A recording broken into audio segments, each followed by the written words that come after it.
Alright, what's up guys?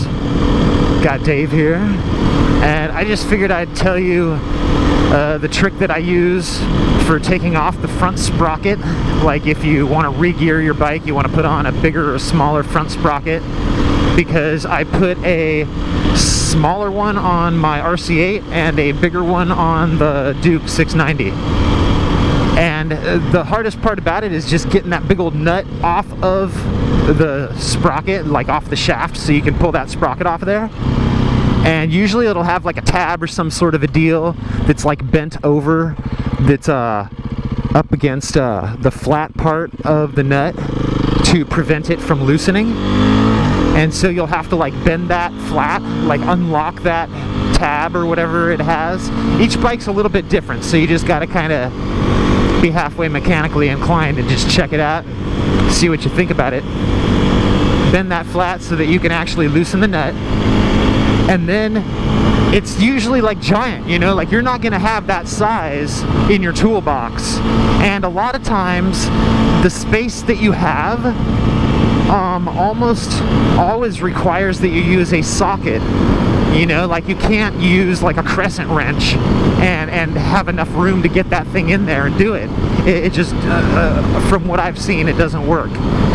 But my trick, and what has worked for me, is that nut is the same size as your rear axle. And that little wrench deal that's stamped out of metal, you know, that's pretty small, that comes in your toolkit for the bike, will fit that nut. And so what I do is I get that little wrench onto the nut, and then I turn it in such a way that that wrench wedges against the frame or the engine somewhere, you know, somewhere that it's not going to mess something up, right? And then I turn the back wheel, because you actually have more leverage that way. And so I'll turn the back wheel and loosen that nut, break that nut loose and get it off of there. That's my trick. And then I do the same thing to tighten it.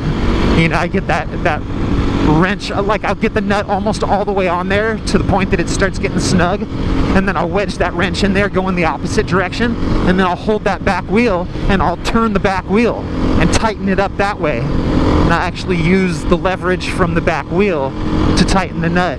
I won't try to like hold the back wheel still while I tighten the nut with the wrench. That's not the way that works. The way that works is to just like wedge the wrench in there and turn the back wheel. It's so much easier that way.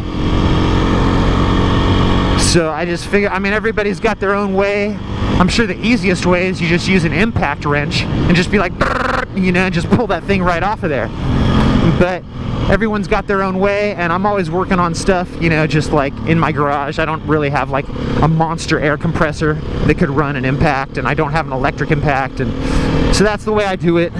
Just figured I'd let you know, tell you about it or whatever.